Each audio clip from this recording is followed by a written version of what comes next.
욥기 42장 10절에서 17절. 자, 구약성경 804면 교독하도록 하겠습니다. 욥이 그의 친구들을 위하여 기도할 때 여호와께서 욥의 곤경을 돌이키시고 여호와께서 욥에게 이전 모든 소유보다 갑절이나 주신지라.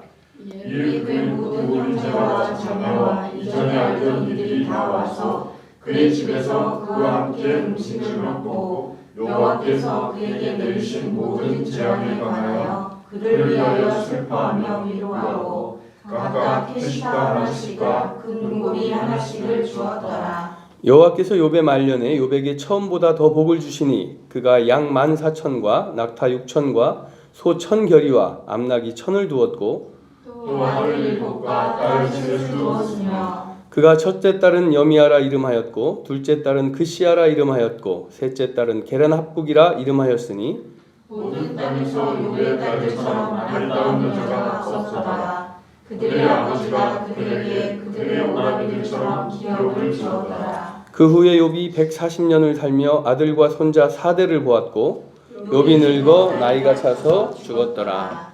아멘. 예, 욥이 늙어 나이가 차서 참에 죽었더라. 이게 욥기 마지막 말씀입니다. 오늘 그동안 욥기서를 가지고 4주에 걸쳐서 오늘까지 4주에 걸쳐서 말씀을 나누었고 그 전에 복 있는 사람의 재해석 첫 번째 말씀, 그리고 두 번째로 욥기서를 가지고 신앙의 성숙, 그리고 의인과 죄인의 경계, 그리고 지난주에 신앙의 스트레스, 그리고 이번 주에 결국 보상신학인가 라는 제목으로 말씀을 나누고 다음 주에 복 있는 사람의 재해석 두 번째 말씀으로 이 욥기서를 가지고 그 복에 대한 하나님의 관점에서의 복에 대한 그 개념을 우리가 마무리하려고 합니다. 신앙의 성숙이 무엇이냐? 그것은 우리 축복과 연결지어서 한번 생각을 해봤고 의인과 죄인의 경계가 무엇이냐? 우리는 어디에 서 있는 자인가? 하나님 편에 서 있는 자인가? 아니면 세상 편에 서 있는 자인가? 이렇게 너무 먼 거리가 아니라는 것을 우리가 나누었습니다. 의인은 죄인과 종이 한 장 차이다. 우리가 차이가 없을 때 그렇게 말씀을 하는데 지금 하나님께서 말씀하시는 욥기를 통해서 우리에게 말씀하실 때에 의인과 죄인의 차이는 종이 한 장 차이도 아닙니다. 바로 지금의 저입니다. 고개를 들려서 하나님을 보면 의인이요 고개를 내려서 세상을 보면 죄인이다. 하나님께서 의인이라 하신 욥기의 마지막 결론에서 욥이 나는 죄인입니다. 주여 회개합니다. 라고 했을 때 하나님 편에서의 의인이지만 욥은 우리 편에서 인간 편에서 볼 때 스스로 하나님께 아무것도 내세울 수 없는 죄인이라는 것을 고백하게 된다는 것을 우리가 의인과 죄인의 경계를 통해서 나누었습니다. 그런데 이 말씀이 우리가 은혜와 축복과 연결이 되어 있다는 것을 또한 나누었습니다. 무엇이냐면 모든 복과 축복은 우리가 생각하는 그런 것이 아니라 의인과 죄인과 마찬가지로 축복과 하나님의 징계도 역시 붙어 있는 것이다. 하나님의 얼굴을 구하며 나아갈 때는 우리에게 시련과 절망도 이것이 우리에게 축복이요 기쁨이 되는 것이다. 말장난 같지만 정말 납득하기 어려운 것이지만 이해하기 어려운 것이지만 그것을 욥기서를 통해서 하나님은 우리에게 말씀하고 계시는 겁니다. 이게 이해가 되지 않으면 지난주에 우리가 신앙의 스트레스라는 제목으로 말씀을 나누었는데 엘리바스 빌닷 소발은 어떤 것으로 신앙의 스트레스를 받았느냐면 거룩한 부담감을 가지고 스트레스를 받았어요. 이 거룩한 부담감이 그들이 가지고 있던 거룩한 부담감은 뭐냐면 잘못된 내 생각을 가지고 해석한 축복이요 말씀을 가지고 자꾸 부담을 느끼는 겁니다. 뭐냐면 나는 하나님께 충성을 다해야 된다. 충성을 다하면 하나님께서 내게 복을 주실 것이다. 그래서 계속 그 시각으로 하나님의 축복과 은혜를 바라봅니다. 그러다 보니까 어떻게 돼요? 그렇게 살지 못하는 사람을 보고 내 마음이 불편한 거예요. 죄인이구나, 죄. 욥을 보고 그들이 내 친구, 친한 친구 욥을 보고 멀리서 우리가 욥의 고난을 들었으니 위로하러 가야 되지 않겠느냐. 그래서 위로하러 왔습니다. 욥의 이 세 친구가 오자마자 욥에게 막 뭐라고 한 게 아니라고 나누었죠. 뭐냐면 위로하러 와서 욥을 보고 위로하려고 했더니 욥이 너무나 곤고해서 말을 붙일 수가 없습니다. 그래서 어떤 위로도 욥에게 통하지 않겠구나 이렇게 생각한 세 친구는 어떻게 했습니까? 옆에 자리를 깔고 재를 뒤집어 쓰고 그리고 일주일 동안 같이 통곡하면서 욥을 위해 기도했습니다. 아주 대단한 친구들. 그런 친구들이 욥이 그 자신의 고난을 보고 이제 생일을 저주하고 하나님께 원망을 토로할 때 갑자기 이들이 돌변을 하는 겁니다. 돌변하는 것이 아니라 이들이 축복과 은혜를 바라보는 시선이 어떤 거였냐? 보상신학, 인과응보의 신학이었기 때문에 그렇습니다. 인과응보가 뭡니까? 원인과 결과의 신학. 내가 하나님께 충성을 다하면 나는 건강해야 된다. 내가 하나님께 충성을 다하면 나는 재물에 어려움이 없어야 된다. 내가 하나님께 충성을 다하면 나에게는 멋진 남편이 생겨야 된다. 내가 하나님께 충성을 다하면 나는 내 맘대로 아기를, 후손을 잘 낳아야 된다. 내가 하나님께 열심히 충성을 다하면 요즘 그런 말 있죠. 고등학교 3학년 교실에서 담임 선생님이 그런 말 한다면서요. 너희가 지금 몇 달 열심히 하면 내 평생의 아내의 얼굴이 바뀐다. 뭐 이런 소리 한다고 그러대요. 저는 고등학교 3학년을 열심히 살았겠습니까? 아니면 대충 살았겠습니까? 자, 평생의 얼굴이 바뀐다. 이거예요, 이거. 내가 하나님께 열심히 지금 충성을 하면 너는 하나님의 모든 은혜를 받는다. 그런데 주위를 돌아봤더니 아닌 게 너무나 많아요. 아닌 게. 욥의 세 친구들을 보니까.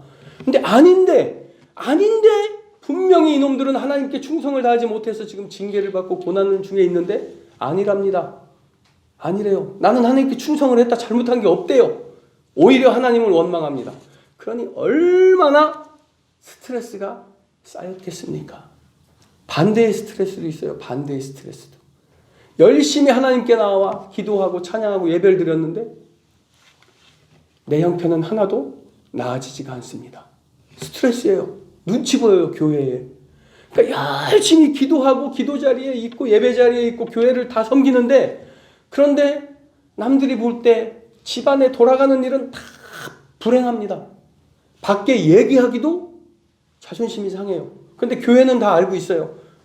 그러니 거기에서 내가 하는 일마다 잘못되고 남편은 사고가 나가지고 뭐 문제가 생기고 자식들도 뭐 공부도 못하고 사고만 치고 퇴학 안 당하려면 뭐 전학을 가세요. 막 이러고 온 교회 사람들이 다 압니다. 근데 제가 중고등부 교사예요. 학생들한테 무슨 말을 하겠습니까? 왜? 신앙생활 제대로 안 해서 하나님께 벌 받은 것 같잖아요. 스트레스예요. 이런 스트레스. 이게 왜 오느냐? 우리가 축복에 대해서 잘못된 생각을 가지고 하나님께 접근하기 때문에 그렇습니다. 축복에 대해서 잘못된 생각을 가졌다는 것은 다른 말로 바꾸면 우리 믿음과 신앙에 대해서 잘못된 생각을 가지고 있다는 것과 똑같습니다. 우리 구원은 축복이죠. 천국이 축복입니다. 이것을 내가 어떻게 구하느냐? 어떻게 천국에 갈 수 있느냐? 어떻게 구원받을 수 있느냐? 이걸 잘못 생각하면 우리가 구원받겠습니까? 예를 들어서요. 사람이 입으로 시인하여 마음으로 믿어 의에 이르고 입으로 시인하여 구원에 이르느니라. 이 말씀이 있죠. 입으로 시인하여 구원에 이르는 이 말씀을 입으로 시인하는 것을 예수 그리스도는 나의 구세주입니다. 제가 여러분에게 공포했습니다. 저는 예수 그리스도를 믿습니다. 주는 나의 구세주시고 나의 대속주시고 나의 구원을 주실 분이십니다. 입으로 시인했으니 구원받는다. 이렇게 놓고 끝내면 저도 편하고 여러분도 편하고 좋습니다. 얼마나 좋습니까? 위로도 되고 격려가 되고 기쁨을 주죠. 그런데 이게 아닌 거예요. 이것이 원래 이것이 맞아야 되는데 우리가 이 개념을 살짝 바꿔놓았기 때문에 이것이 이 논리가 맞다라고 우리가 말을 못하는 겁니다. 입으로 시인하여를 우리 편의대로 해석을 하고 우리가 좋아하는 방향으로 우리의 욕심 따라 해석을 하기 때문에 그렇습니다. 여기서 1장 5절 보면 욥의 행사가 항상 이러하였더라 이럽니다. 욥의 행사가 어떤 건지 뭐 읽을 필요도 없잖아요. 욥의 행사는 항상 하나님만 섬기는, 하나님만 바라보는 그런 삶이었습니다. 성경이 욥의 행사가 항상, 늘, 전부 이러하였더라. 욥의 하는 모든 일이 하나님께서 기뻐하시는 일이었더라. 이렇게 엘리바스가 질책을 하는 거예요. 엘리바스의 질책 한번 보시죠. 욥기 4장 7절 한번 읽어주십시오. 욥기 4장 7절입니다. 생각하여보라. 죄 없이 망한 자가 누구인가? 정직한 자의 끊어짐이 어디 있는가? 네, 이게 틀린 말이 아니죠. 죄 없이 망한 자가 어디 있는가? 죄 없이 망한 자는 없다. 정직한 자의 끊어짐, 정직한 자가 하나님으로부터 끊어지는 일은 없다. 이건 틀린 일이 아닙니다. 틀린 말씀이 아니에요. 이건 진리입니다. 정직한 자는 절대로 끊어질 수 없다. 죄 없는 사람이 절대로 망할 수 없다. 엘리바스가 이렇게 얘기합니다. 이건 맞는 말씀이에요. 그런데 욥에게 그 얘기를 딱 하는 겁니다. 욥에게. 자, 욥에게 엘리바스가 생각하여보라. 죄 없이 망한 자가 어디 있느냐? 이게 무슨 뜻입니까? 죄 없이 망한 자가 없지 않느냐? 그러므로 너는 지금 망했기 때문에 너는 죄가 있는 것이다. 이 말을 엘리바스가 지금 욥에게 하는 겁니다. 정직한 자의 끊어짐이 어디 있느냐? 없지 않느냐? 그런데 지금 너는 끊어졌지 않느냐? 그러므로 너는 어떻다? 하나님으로부터 끊어진 자니라. 그러므로 너는 죄인이다. 이 말을 하는 겁니다. 이 욥기 4장 7절 엘리바스의 말에 문제점이 두 가지가 있는데, 첫째는 지금의 상황, 이 상황을 결과로 가지고 단정을 해버린다는 거예요. 욥의 지금의 상황을, 그 고난의 상황을 놓고 욥의 믿음과 구원을 단정을 해버리는 겁니다. 잘못된 것이죠. 두 번째 잘못된 것은 이 현실, 눈앞의 현실, 죄 없이 망한 자, 정직한 자의 끊어짐, 이것을 욥의 현실을 놓고 죄 없이 망한 자, 정직한 자의 끊어짐, 그걸 놓고 판단을 한다는 것은 무슨 뜻이냐면, 얘가 죄가 없다 있다를 누가 판단했다? 엘리바스가 판단을 했다는 겁니다. 죄가 있다 없다 누가 판단합니까? 하나님의 영역인 거예요. 욥은 나는 스스로 하나고 티끌과 죄 가운데서 회개하나이다. 나의 죄를 회개하나이다. 이렇게 하나님께 말씀을 드리는데 하나님은 의롭다 하시잖아요. 의롭다 하시잖아요. 그런데 엘리바스는 뭐랍니까? 하나님께서 의롭다 하신 욥을 뭐라고요? 정직하지 못한 자, 하나님으로부터 끊어진 자라고 말씀을 합니다. 여러분, 죄 없이 망한 자, 정직하지 못해서 끊어진 자, 이런 인과 응보의 신학을 가지고 우리가 신학을 보면 어떻게 됩니까? 질병은 죄 때문에 온 겁니까? 질병은. 나의 가난은 죄 때문에 온 겁니까? 아니잖아요. 내 세상의 고난은 전부 다 죄 때문에 온 겁니까? 자, 아주 극단적으로 내가 감옥에 갔습니다. 죄 때문에 감옥에 간 거죠. 세상이 정한 죄잖아요. 세상이 정한 죄. 아니죠. 아랍에 가서 내가 하나님 정하다가 감옥에 가면 그게 하나님께서 죄 때문에 하나님과 끊어지는 그런 일입니까? 아니잖아요. 성경에 죄 때문에 감옥에 갔다고 해서 죄인이라고 안 합니다. 그렇게 생각하면 요셉은 어떻습니까? 요셉 어때요? 요셉 감옥에 있었잖아요. 감옥에. 그런데 감옥에 있는데 하나님께서 어떻게 하셨다고요? 범사에 형통하게 하셨더라. 감옥에 있는데 형통하게 하셨답니다. 그가 애굽의 총리가 돼서 가나안 땅에 있던 형들이 흉작이 들어서 먹을 걸 구하려고 애굽에 와서 요셉 앞에 무릎을 꿇고 먹을 것들을, 물품을 구합니다. 그런데 요셉이 보좌에 앉아서, 총리의 석에 앉아서 형들에게 내가 요셉입니다 형님들 그랬어요. 형들이 깜짝 놀라죠. 그 형들이 어떤 사람입니까? 요셉이 어릴 때에 요셉을 시기해서 옷을 다 벗겨서 웅덩이에다가 탁 던져버리고 그 구덩이 주변에서 요셉은 올라갈 수도 없는데 주변에 서서 10명의 형들이 무슨 얘기를 했는 줄 아십니까? 야, 쟤 차라리 죽여버리자. 그냥 죽여버리자, 속편하게. 아니 그러지 말고 그냥 노예로 팔아버리자. 그래도 동생인데. 이런 논의를 했어요. 그걸 그 어린 나이에 들은 사람이 요셉입니다. 그게 어떻게 됐습니까? 노예로 팔려가서 종살이를 하다가 그 안주인의 모함을 받아서 이제 왕의 감옥에 갇히게 됩니다. 우리가 성경은 하나님께서 요셉과 항상 함께 계셔서 요셉을 범사에 형통하게 하셨다 말씀하시지만 요셉이 종살이할 때 감옥에 있을 때 그 어린 나이에 누워서 밤에 잠을 자려면 옛날 생각이 나지 않았겠느냐 이겁니다. 성경을 그냥 감동 없이 보면 그냥 그런 책이에요. 근데 그 상황을 한번 상정하고 한번 보십시오. 얼마나 아버지 야곱과 그 엄마가 보고 싶었겠습니까? 그 어린 나이에 갈 수도 없고 누워서 생각하면 형들이 원망이 되었겠죠. 그 어린 나이에 구덩이에 빠져갖고 형들이 죽여버리자 이 논의하는 걸 직접 들었어요. 이게 얼마나 한이 맺혔겠습니까?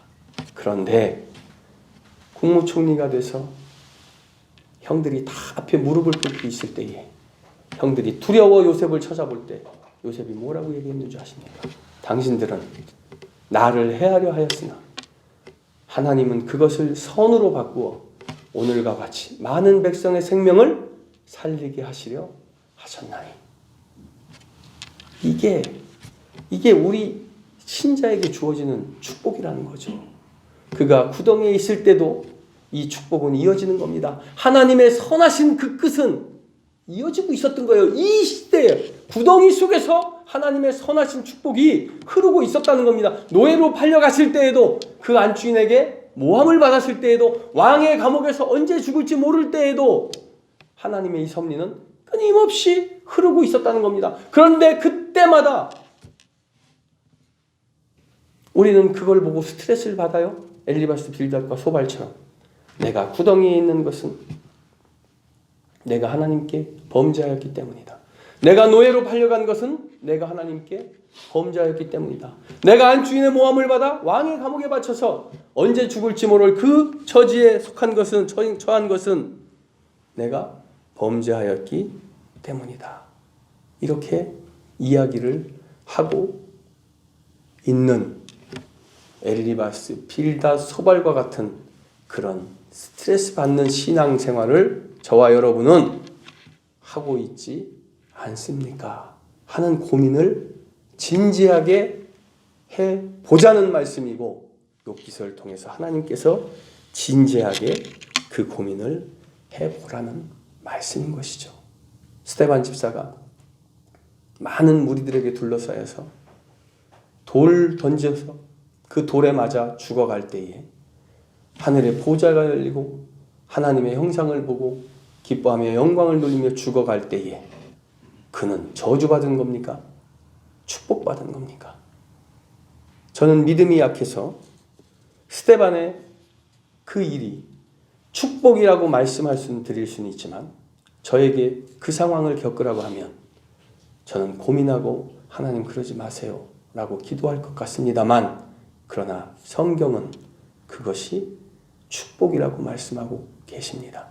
설마 하나님께서 오늘날 우리에게 그런 상황을 주시지 않겠지 하지만 우리 삶 속에서 만나는 그 질고는 그 상황과 동일한 상황이라고 놓고 보면 그 질고 속에서 절망하지 아니하고 하나님의 축복의 그 선하신 그 흐름을 그것을 보는 분들이 그것이 증령 성령으로 신앙으로 믿음으로 승리하는 분이라는 사실, 그것이 참된 믿음이라는 사실을 우리는 깨달아야만 합니다. 인과응보의 신학으로 우리는 자꾸 흐를 수밖에 없어요.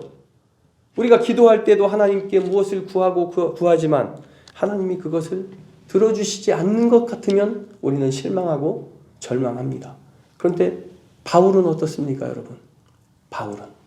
바울은 죽은 자도 살리는 그 능력 가운데에 질병 때문에 절망하고 좌절했습니다. 바울의 좌절은 우리의 좌절과 달라요. 무게가 우리는 우리의 삶의 즐거움을 위하여 이런 절망과 시련을 좌절하지만 바울은 하나님의 일을 하기 위하여 육체에 질병이 있는 것을 좌절했습니다. 그것을 시련이라고 생각했습니다. 왜?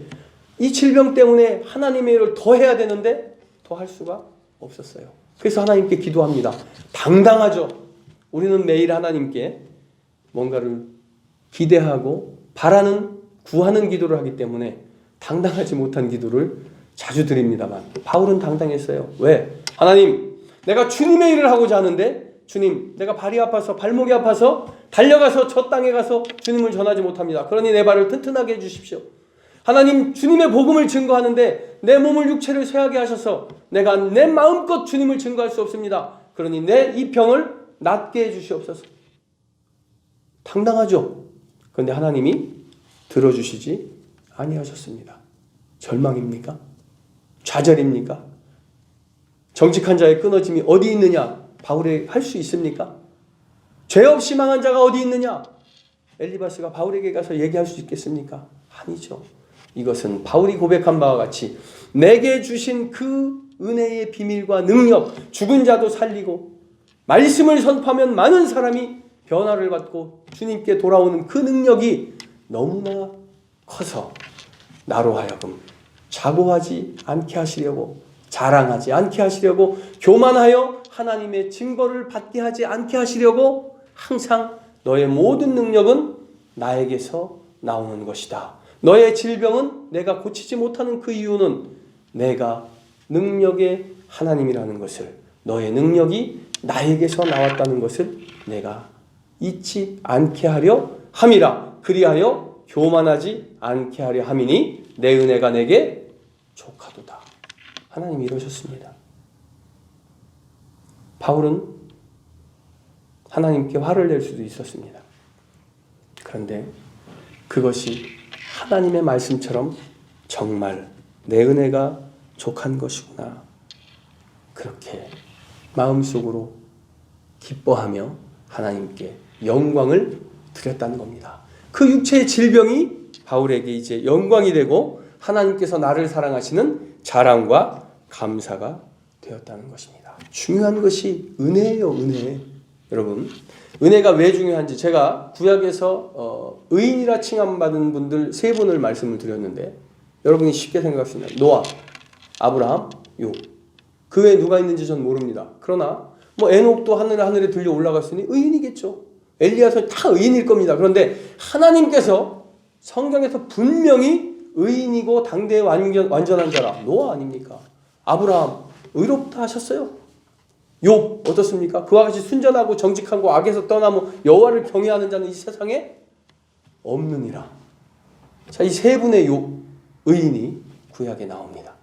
이 세 분은 각각 의인으로서의 사명을 가지고 있었는데, 첫째 욥의 사명은, 노아의 사명은 온 인류가 범죄하였을 때 하나님이 이 죄악이 강행된 세상을 쓸어버리시고, 그리고 노아의 가족을 통하여, 의인 노아를 통하여 이 땅을 다시 하나님의 백성으로 다시 시작을 하신 이 대단한 사명이죠. 엄청난 사명이잖아요. 두 번째 아담 아닙니까? 사실 따지고 보면 노아가 아무도 없잖아요. 아무도.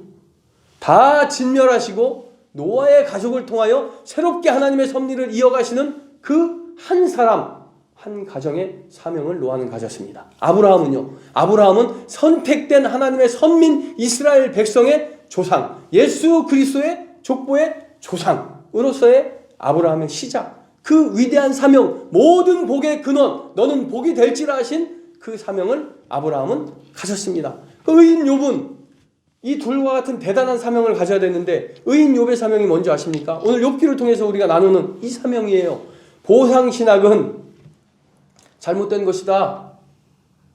이걸 우리에게 알려주시는 사명이 욥의 사명입니다. 그런데 이게 얼마나 중요한 것이냐? 여러분 이걸 아셔야 돼요. 성경에 종교개혁이 2번 나옵니다. 그리고 성경 외에 종교개혁이 1번 있습니다. 종교개혁을 누가 했죠? 1517년에 마르틴 루터가 종교개혁을 했습니다. 그렇죠? 성경에 종교개혁을 누가 하셨습니까? 예수 그리스도께서 이 땅에 오셔서 바리새인과 서기관 그 이스라엘 백성들에게 종교개혁을 하셨어요. 종교개혁이에요. 첫 종교개혁으로 저는 욥기를 듭니다. 하나님께서 욥을 통하여 모든 신앙의 기본은 은혜입니다. 은혜예요. 이 은혜로 믿음으로 나아가는 것이고 은혜로 주님께 나아가는 것인데 이 잘못된 보상신학으로 자꾸만 빠지는 우리 허탄한 인생들의 신앙을 하나님이 개혁시키는 것을 욥을 통하여 하셨다고 저는 그렇게 생각을 합니다. 인과응보의 신학. 예수님께서 바리새인과 서기관들에게 말씀하신 게 뭐였습니까? 공로주의? 공로주의예요. 공로주의. 내 공로로 천국에 갈 수 있다. 나의 공로로 내 행위로 이 체제와 이 규정과 규범을 통해서 이걸 잘 지켜서 나는 하나님께 나아갈 수 있다는 그 공로주의. 그게 아주 심해진 것이 우리 바리새인과 세리의 기도 얘기할 때 바리새인의 기도를 통하여 알 수 있습니다. 누가복음 18장 보시면 바리새인과 세리의 기도가 나오는데 바리새인이 이렇게 기도합니다. 바리새인은 앞에 나와 하늘을 우러러 당당히 하늘을 우러러 보면서 뭐라고 얘기했습니까? 하나님, 나는 저기 있는 저 세리와 같이 아니하게 하셔서 감사를 드립니다. 나는 일회에 2번 금식을 하고 일회에 한 번, 일주일에 한 번 11조를 주님께 드리나이다. 얼마나 당당합니까? 얼마나. 뭡니까 이게? 나의 공로예요. 하나님께 열심히 찬양하고 예물을 드리고 당당하죠. 예물을 드리고 금식을 하고 이것을 주님 앞에 자랑하는데 당당하게 많은 사람 앞에 나서서 하늘을 우러러서 그렇게 하나님께 기도합니다. 공로주의인 거예요. 세리는 어떻게 기도했습니까? 예수님은 이 세리의 기도를 받으셨는데 세리는 멀리 서서 감히 얼굴을 들어 하늘을 우러러보지도 못하고 주여 나를 불쌍히 여기소서 나는 죄인이로소이다. 이렇게 기도했습니다. 뭐 대단한 기도 드린 거 아닙니다. 그랬더니 예수님께서 뭘 하십니까? 이것이 참된 기도니라. 뭐예요? 공로주의에 대한 개혁을 예수님께서 하신 겁니다. 루터가 1517년에 종교개혁을 할 때 이 종교개혁에서 루터가 내세운 3가지가 오직 성경, 오직 믿음, 오직 은혜입니다. 오직 성경 당연한 거잖아요. 오직 성경. 루터가 오직 성경을 말씀한 것은 당시의 모든 그 교회 행사에서 성도는 성경을 볼 수가 없었습니다. 왜? 라틴어로 쓰여 있었기 때문에 그래요. 볼 수가 없어요. 그러니 말씀을 목사님이 신부가 전해주는 것, 읽어주는 것만 듣습니다. 해석해주는 것만 듣습니다. 그래서 오직 성경, 가장 먼저 시작한 게 성경을 독일어로 번역하는 일이었습니다. 그리고 오직 은혜, 오직 믿음. 오직 믿음은 왜? 공로주의. 공로주의요. 면죄부 팔고 내 행위로 구원받을 수 있다. 내 행위로 지옥에 간 아버지도 천당 보낼 수 있다. 이 공로주의, 이것을 루터가 종교개혁을 한 겁니다. 결국 오늘 욥기의 보상신학, 이것도 공로주의입니다. 뭐예요? 내가 열심히 주님을 믿으면 복을 받는다 아닙니까? 복을 받는다. 여기에는 오늘 엘리바스 빌닷 소발이 말하는 이 공로주의 보상신학에는 하나 더 붙어요. 내가 열심히 주님께 충성하면 나는 복을 받는다. 절대로 벌을 받을 리가 없다. 하나 더 있죠. 복을 받지 못하고 지금 절망 중에 있으면 열심히 하나님을 섬긴 것이 아니다. 여기까지가 딱 보상신학이고 잘못된 신앙입니다. 이것을 욥을 통해서 하나님께서 종교개혁을 하신 겁니다. 우리 안에 있는 공로주의, 보상신학을 끊어내시려고. 근데 이게 안 끊어져요. 예수님께서 오셔서 또 하셨습니다. 안 끊어집니다. 루터가 또 했습니다. 안 끊어집니다. 오늘날 우리에게도 제 안에도 이것이 이어지고 있습니다. 중요한 것은 은혜라는 겁니다. 베드로후서 3장 18절 한번 읽어주시죠. 베드로후서 3장 18절.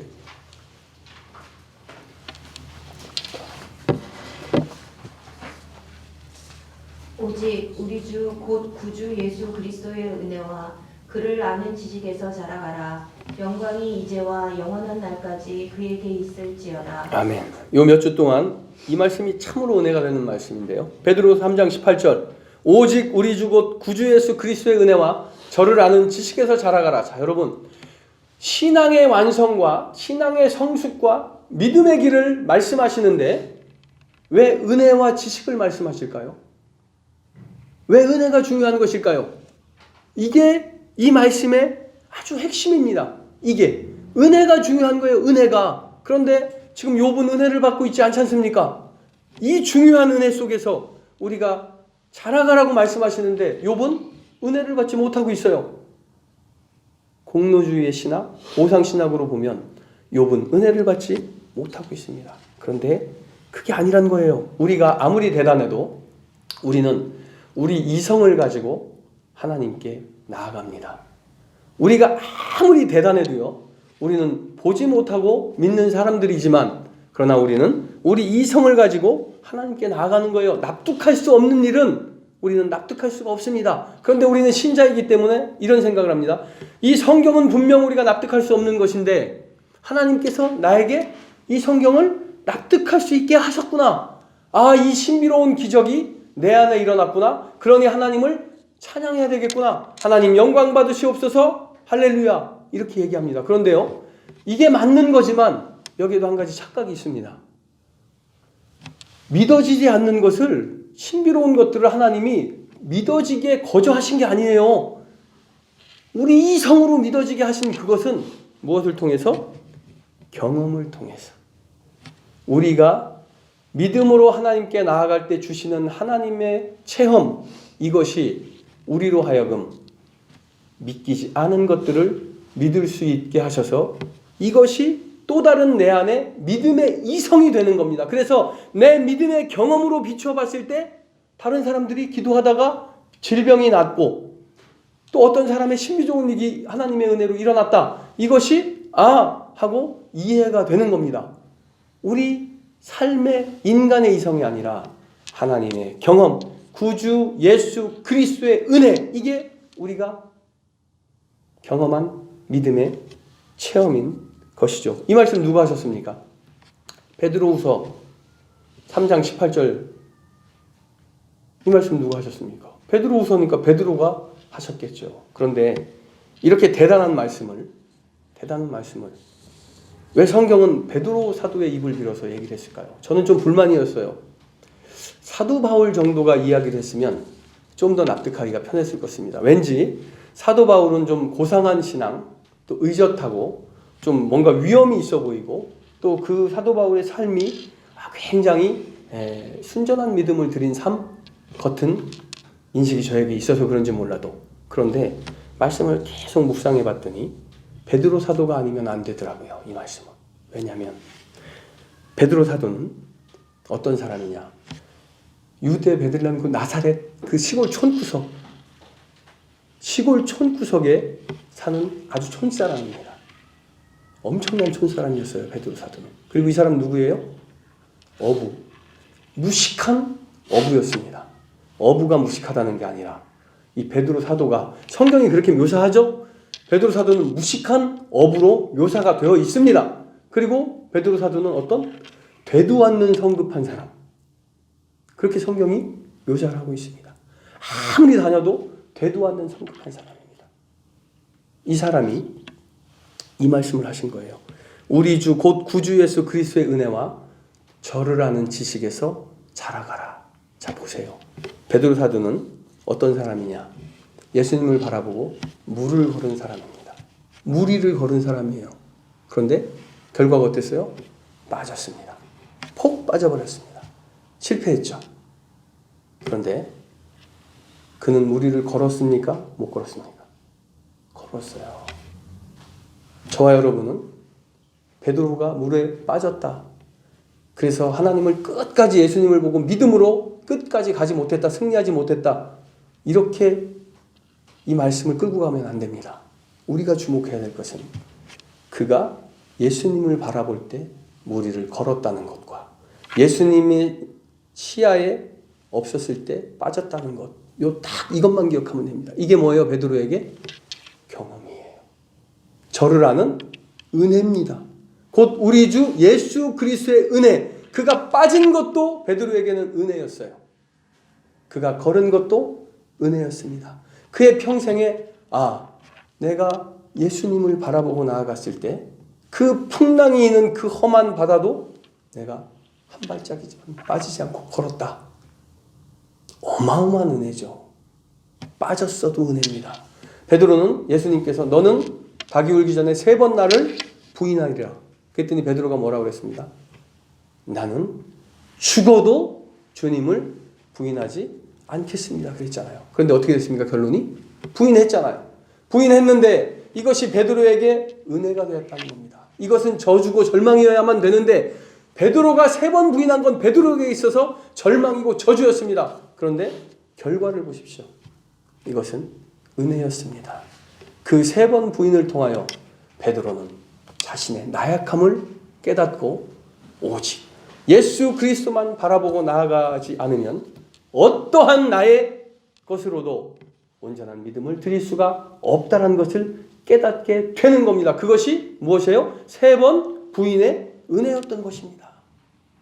베드로, 두 마리아가 예수님이 돌아가시고 그 굴 속에서 부활하셨을 때 두 마리아는 용기를 내서 그 새벽에 공동묘지를 갑니다.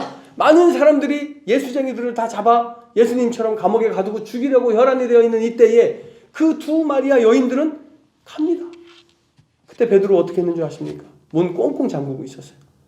그래 두 마리아가 부활하신 것을 보고 베드로에게 전했을 때 베드로 어떻게 했습니까?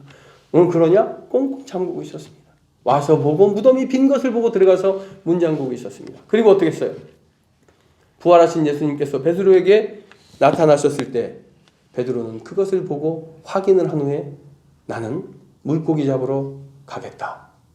그런 사람이 베드로입니다. 그런데 이 일들이 우리가 볼 때는 베드로의 불신과 믿음스럽지 못한 것들을 우리에게 알려주는 말씀 같지만 중요한 것은 베드로에게 있어서 이것이 예수 그리스도를 알게 하는 지식에서 자라가게 하는 경험이었다는 겁니다. 이게 쌓이면 우리는 예수 그리스도를 알게 하는 지식에 더욱더 다다를 수가 있는 것입니다. 그래서 이 경험이 쌓여서 온전한 믿음을 하나님께 드릴 수 있다는 이 말씀을 베드로가 하는 겁니다. 그 촌사람, 무식한 어부, 성격이 급한 베드로를 통해서 그 베드로가 예수님을 아는 그 경험, 실패한 경험, 예수님을 저주한 경험, 예수님께 장담한 경험, 내가 할 수 있다고 호언장담한 경험, 그리고 예수님의 능력을 발휘한 경험, 그 모든 경험을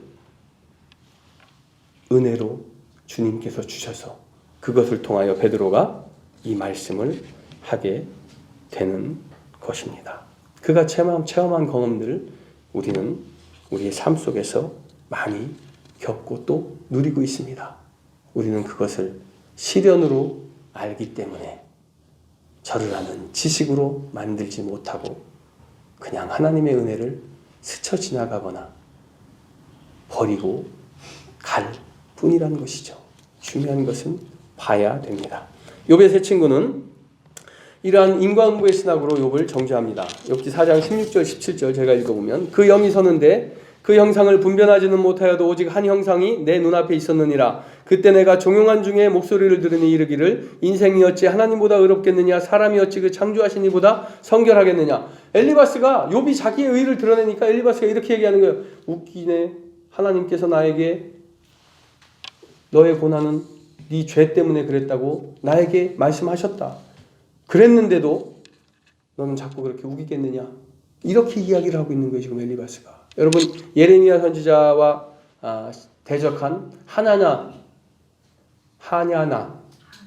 예, 아시죠? 그 다음에 미가야 선지자와 대적한 시드기야. 여러분 아실 겁니다. 그들이 다 어떻게 얘기했는 줄 아십니까? 하나님의 선지자 앞에다가 내가 하나님의 영을 보고 하나님의 말씀을 보고 하나님의 영이 내 안에서 이르기를 이러이러하셨다. 예언하셨다. 그런데 너는 지금 거짓말하느냐. 이렇게 얘기합니다. 무슨 뜻이에요? 자기의 의를 드러내기 위하여 자기의 말을 변호하기 위하여 하나님을 팔아서 하나님의 권위를 등에 없는 겁니다. 오늘 엘리바스와 빌닷과 소발도 그랬습니다. 근데 이들이 왜 그랬어요? 이들은 정당한 것을 가지고 그랬습니다. 이들은 정당했어요. 뭐가 정당했냐? 여호와를 믿으라. 그리하면 너와 내 집이 구원을 얻으리라. 나의 앞에 나오면 나에게로 피하는 자는 모두 내가 구원하니라. 내 안에 거하면 내가 너희를 축복하리라. 모든 부와 명예와 장수와 세상의 형통을 주리라. 성경이 그렇게 말씀하고 계시지 않습니까? 이들은 정당한 거예요. 그러나 그 안에 계신 하나님의 섭리를 몰랐을 뿐입니다. 그것을 여러분은 알기를 원합니다. 여호와께서 욥에게 이 말씀을 하신 후에 대만 사람 엘리바스에게 이르시되 내가 너와 내 두 친구에게 노하나니 이는 너희가 나를 가리켜 말한 것이 내 종 욥의 말같이 정당하지 못함이니라. 자, 이래서 엘리바스, 빌닷, 소발의 엘리후까지 이 네 명의 보상신학은 이제 하나님으로부터 정당하지 못한 것으로 딱 정해져 버렸습니다. 자, 이러면 우리는 이제 보상신학을 끊어버려야 되고 인과응보의 신학을 끊어버려야 됩니다. 그런데 오늘 본문 어떻습니까? 오늘 본문 11절 오늘 본문 이전보다 갑절이나 더 주셨더라 이렇게 말씀하고 계시는데 이 본문이 참 기분이 나빠요. 이 본문이 루터가 행위로 구원을 받는다 공로주의를 주장해서 오직 믿음, 오직 은혜로 구원을 받는다 이걸 주장하다 보니까 야고보서가 행함이 없는 믿음은 죽은 믿음이다. 그래놓고 루터 옆에서 행함이 없는 믿음은 죽은 믿음이다 자꾸 이러는 거예요. 루터는 뭐라고요? 이 공로주의 때문에 루터가 종교개혁을 한 거 아닙니까? 그래서 행함은 중요한 게 아니다. 오직 믿음으로 오직 은혜로 구원을 받는다. 이렇게 막 소리를 지르고 있는데 옆에서 야고보서가 행함이 없는 믿음은 죽은 믿음이다 이래버리고 있습니다. 그러니 야고보서가 루터가 볼 때 마음에 들었겠습니까? 그러니 야고보서는 치프레기 서신서다, 뭐 쓰레기다, 좀 심하게 이렇게 얘기를 해버려요. 나중에 루터가 잘못 얘기했다고 시인을 했고 또 자기가 주장하는 이 하나님의 그 믿음의 그 흐름을 야고보서가 방해하는 것이 아니라 행함이 없는 믿음은 죽은 믿음이다라는 이 말씀을 가지고 사람들이 행위의 공로에 너무 집착을 하기 때문에 그 의미를 분명히 알지 못하고 그래서 이제 야고보서를 그렇게 말한 것인데 저도 그렇습니다.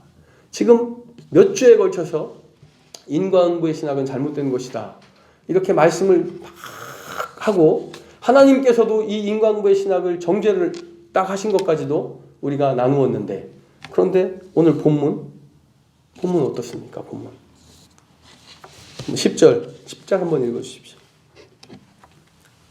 욥이 그의 친구들을 위하여 기도할 때 여호와께서 욥의 군병을 돌이키시고 여호와께서 욥에게 이전 모든 소유보다 갑절이나 주신지라. 네.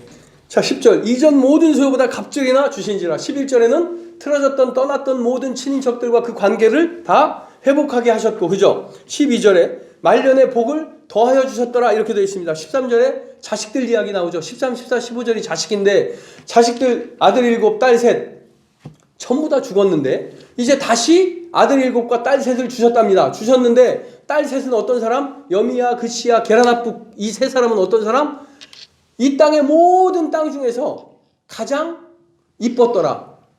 이 이뻤더라 이게 왜 여기에 기록이 되어 있는지 저는 이해가 안 갑니다. 그런데 중요한 것은 지금 욥이 말년에 큰 축복을 그래서 16절 손자 4대를 보며 140년을 더 장수하였더라. 그죠? 이렇게 나옵니다. 그리고 17절 보시면 마지막 절 보시면 평안히 노년을 보내다가 평안히 하나님께로 돌아갔더라. 죽었더라. 이렇게 되어 있습니다. 자, 10절부터 17절까지 뭐예요? 하나님의 보상이잖아요. 하나님의 보상. 그냥 이게 뭡니까? 그것도 보상도 2배나 보상이래요. 2배나. 그러니 결국은 또 보상신학으로 돌아가는 것인가? 여러분 이거 설명 안 해도 아닌 거 아시죠? 설명 안 해도 아닌 거 아시죠? 하나님께서 분명히 엘리바스와 빌닷과 소발의 인과응보의 신학을 정죄하셨습니다. 정당하지 못하다고. 그런데 이걸 굳이 설명을 여러분께 드리면 이 표현이 들어가 있는 것은요. 우리 인간의 언어 때문에 그렇습니다. 당시의 사회 문화에서는, 욥의 시대의 문화 속에서는 아내, 아들 이런 것들이 재산과 밀접한 관계가 있어요. 재산과. 그래서 그때 문화로는 사실은 자식들도 재산의 개념이 굉장히 강했습니다. 그래서 다산이 축복이었던 거예요. 다산이. 아니 다산이 왜 축복입니까? 다산이. 재산의 개념이기 때문에 그래요. 다산 애기들 한 100명 자녀 나오면 이거 먹여 살리는데 힘들잖아요. 힘들잖아요. 근데 그때는 그랬습니다. 그게 축복이었어요. 그래서 우리가 어찌 욥이 처음에 얻은 자식들을 다 잃고 새롭게 10명이 아니라 100명을 주셔도 이것이 축복이겠느냐? 이건 아니다 할 수 있지만 우리의 언어가 그렇습니다. 그래서 우리는 성경은 믿음은 은혜와 축복과 밀접한 관계가 있습니다.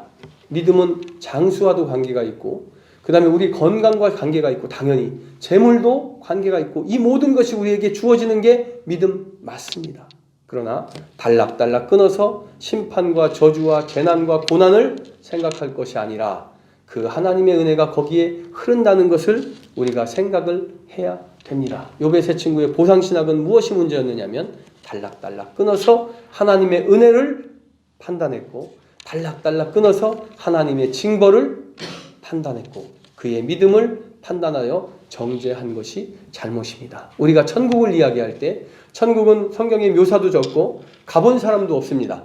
그런데 천국은 좋은 곳이에요. 그럼 우리 인간의 언어로 천국이 좋은 곳이라는 것을 어떻게 설명을 여러분에게 해야 되겠습니까? 만약에 한다면 저는 안 하죠. 가보지도 않았고 알지도 못하기 때문에 천국에 대한 말씀을 하지 않지만 만약에 한다면 좋은 것이라는 표현을 우리가 어떻게 해야 됩니까?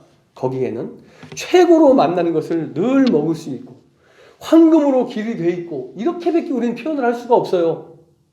그래서 천국을 표현할 때 황금 얘기가 많이 나옵니다. 지옥을 표현할 때 불 얘기가 많이 나와요. 뭡니까? 우리의 언어로 하나님의 축복과 은혜를 말씀하려니까 이것이 이런 표현이 되는 겁니다. 그래서 결국 욥기는 보상신학으로 가는 것이 아니라 욥기는 어디로 가는 것인가? 욥기는 오직 하나님만 바라보는 그 은혜의 길로 우리를 인도하시는 겁니다. 가장 중요한 것은 우리를 의롭다 하시는 이는 하나님이시며 우리 편에서는 주님의 의롭다 하심을 받았다고 그것을 자랑하거나 할 수가 없다는 것입니다. 내가 땅에 기초를 놓을 때에 내가 어디 있었느냐? 하나님이 욥과 세 친구에게 하신 말씀입니다. 내가 땅에 기초를 놓을 때에 내가 어디 있었느냐? 무슨 뜻입니까? 너는 아무것도 모른답니다. 내가 바람과 비에 길을 내며 이슬방울에 아비가 있느냐? 너는 모른다. 무슨 뜻입니까? 우리는 아무것도 모릅니다. 우리는 아무것도 판단할 수 없습니다. 요셉이 감옥에 있었다고 그가 하나님으로부터 징계를 받는다고 생각할 수 없습니다. 요셉이 구덩이에 있었다고 그렇게 생각할 수 없습니다. 바울이 질병에 걸렸다고 그가 하나님으로부터 징벌을 받는다고 생각할 수 없습니다.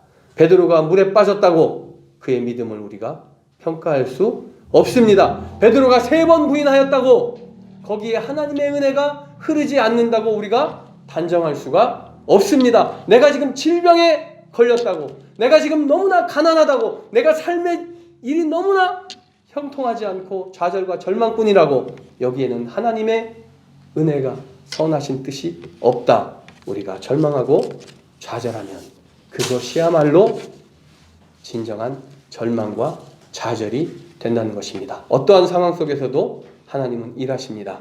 당신들은 나를 헤아려 하였으나 하나님은 그것을 선으로 바꾸사 오늘과 같이 많은 백성들의 생명을 살리게 하시려 하셨나니 지금 나는 질병과 고난과 재난 중에 있으나 하나님은 그것을 선으로 바꾸어 먼 훗날 머지않은 장래에 나에게 기쁨과 감사와 찬양의 영광을 받으시기를 그때를 하나님께서 이미 예비하셨다는 것을 그것을 믿고 나아가는 그 사람들이 바로 신자입니다. 저와 여러분은 그것을 믿는 하나님의 자녀입니다. 마음껏 주님께서 주시는 복을 누리시고 주님께서 주시는 시련과 절망 중에서도 하나님의 선한 뜻을 발견하여서 기쁨으로 주님께 영광 돌리시며 위로와 평안과 축복을 누리시는 여러분이 되시기를 간절히 축원합니다. 우리의 구원이 되시는 하나님, 교만 중에, 자랑 중에, 우리의 기쁨 중에도 아버지 하나님을 깨닫게 하셔서 주님께로 나오게 하시니 감사를 드립니다. 주님께서 주시는 말씀의 의미를 우리가 분명히 알아서 아버지 하나님, 잘못된 해석으로 내 생각으로 해석한 말씀으로 좌절하거나 절망하지 않도록 주님 나를 도와주시옵소서. 주님을 아는 지식이 날마다 자라가기를 주님 소망하오니 그것을 위하여 오직 우리 주 구주 예수 그리스도의 은혜와 저를 아는 지식으로 자라가라 하셨사오니 그 은혜를 날마다 깨달아 알게 하셔서 아버지 하나님 주님의 섭리가 무엇인지 내가 깨달아 알고 그것을 통하여 나의 시련과 절망 중에 능력이 되고 힘이 되고 담대함이 되어서 아버지 하나님 주님께서 주신 능력으로 세상을 담대하게 이겨낼 수 있도록 주님 나를 도우시고 나를 축복하여 주시옵소서. 예수님의 이름 받들어 간절히 기도드립니다. 아멘.